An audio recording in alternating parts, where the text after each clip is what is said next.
Very happy about that. And then 2 children, Ruben over there and turning 15 in 3 months, and Ocean turning 13 in 3 months as well. So we came from Martinique in the Caribbean, and then after a few years in France, we went to Vancouver, and that's where we got converted in '99. And then after 5 years in Vancouver, we went to Edmonton, Alberta, and we spent a little bit over 10 years there. And during those 10 years, a lot of things happened.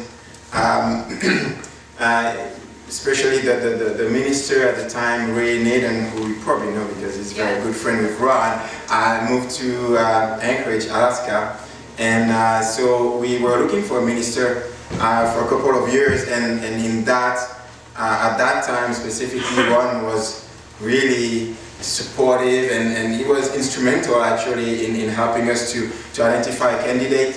Thank you so very much, Ron, for your role in this and for your support when we needed it, because it was a church roughly that size, and without an evangelist, then it was a difficult time.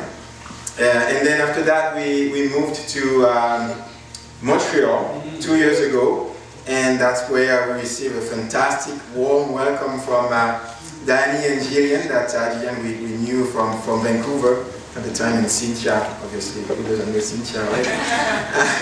And so we've been in Montreal almost 2 years, and then, so I don't know, I mean, we started to put things together. So it seems that each time I go to a city, then the lead evangelist is more, Ray left, and then Danny and Jillian, to your benefit, left. So I don't know, you might want to think twice before you want us to move to a city. And so no, I just wanted to put that context to explain a little bit where we're coming from. So we don't know where we're going to go next. Maybe we're going to die in Montreal, who knows, right? But maybe we're going to go somewhere else. I'm going to talk today about forgiveness. And it's a theme I think that applies to all of us, right? And the question I have for you is, can we live without forgiving? We can? Okay. I have an example of somebody who's living without forgiveness, without forgiving. A person was an aunt of mine, and her husband cheated on her, and decades after that happened, she refused to forgive him. And on her deathbed, she was asked again, and no, she wouldn't forgive. So, is it possible? Yes, it is possible, because I have one example at least. So, I know that Danny's looking at Jillian, that's not the time. I had to put that in there. So, yeah, we can. However, the quality of our life is going to be significantly impacted. And when we refuse to forgive, we keep bitterness in our hearts. And bitterness, as you can see here, is like drinking a poison and waiting for the other person to die. Does that make sense to you? It's just, why would we do that, right? It's just, I drink a poison and I wait for the other person to die. But that's what happens when we live a life full of resentment and bitterness. And we're looking at a couple of side effects of doing that. How does that poison work? And the first one is the negative thoughts that we have. When we refuse to forgive, obviously we refuse to forget. And we have all those thoughts coming back to our mind about what happened, the sin, but even sometimes it's not even sin, the hurt The person caused hurt even if there was no sin, really, right? But we think about it, we think of the details, the scenery, the what happened, the temperature at the time, what time of the year that was, and then each time that happened, something happened around Christmas, and then each Christmas we think about that again. And then those are negative thoughts weighing us down.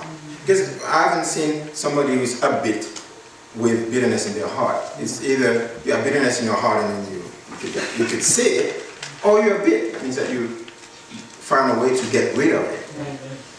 Another one is the emotions, the anger, the judgment that comes. You leave the event again and you have all the emotions that you experienced the first time, they're coming back. The anger comes back. Sometimes the tears come back, so much you're angry, right? So much you're bitter about it. And again, it's because you didn't forget. You also have the victim mentality. I've learned about that a lot, and because we have a lot we work with a lot of couples, and it's very easy to notice. When you have a victim mentality, it attracts bullies. It's as if you have something written on your forehead, and then it attracts them.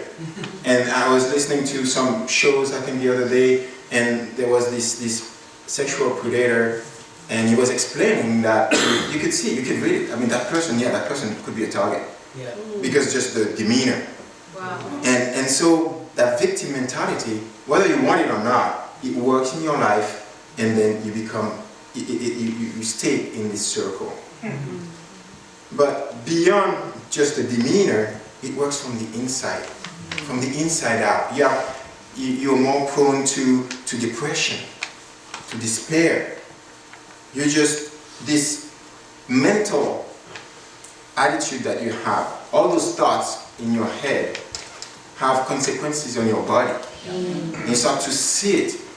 You have ulcers, for example, all those diseases that come from seems nowhere.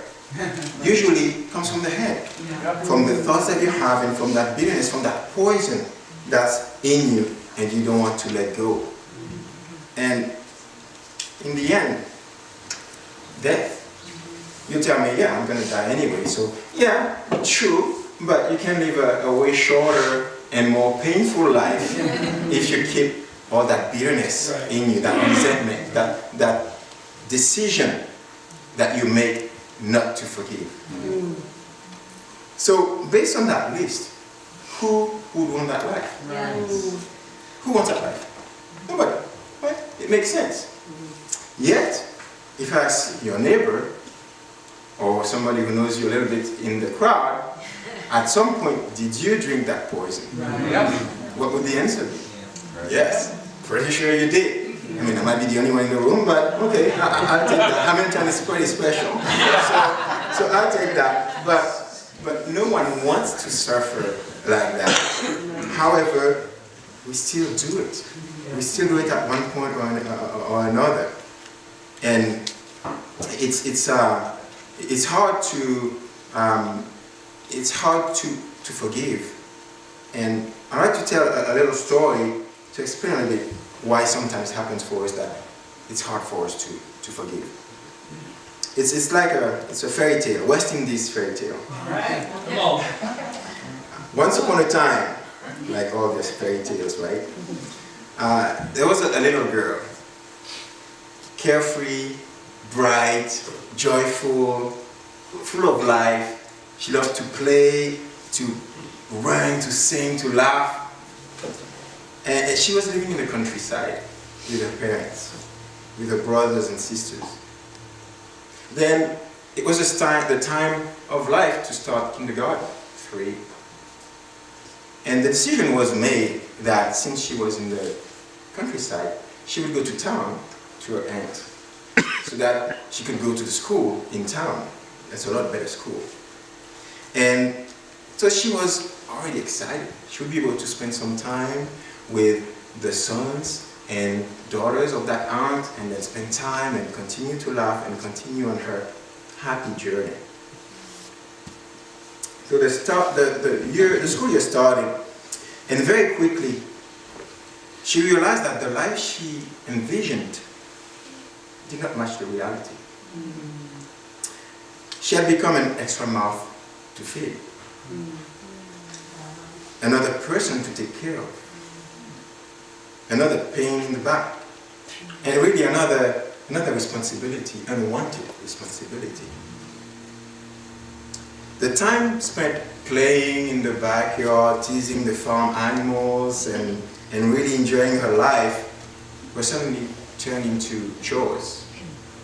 Cleaning everything, washing dishes, clothes, ironing all the clothes, and she had also become the drudge of her female cousin and the sexual toy of her male cousins, 10 years older than she was.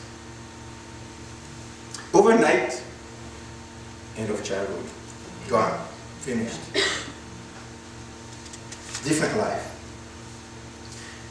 She was leaving the house in the morning in the city to go to kindergarten and was coming back in the afternoon dreading what would happen to her. Dreading what her cousins would do to her. The almost daily gang rape was followed by heavy psychological pressure. That's your fault. You're guilty. You need to shut up. You can't open up. Or else. The only reprieve would be weekends. Weekends, I can breathe, can go to my parents, spend the weekend there. But you can imagine Sunday afternoon comes and she would become miserable, more agitated, because the week was about to start. She tried to explain to her parents, I don't want to go there. I do not want to go back.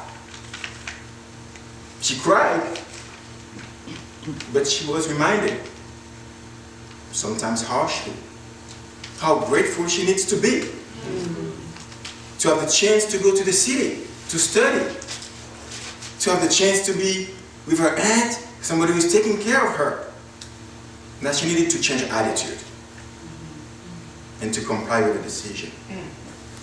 Occasionally, one of her brothers would come to visit her in town, and she would welcome him with desperation. We just, thank you for coming. Please take me home. But the more she insisted, the more she appeared nagging. And the harder the retaliation once the brother was gone.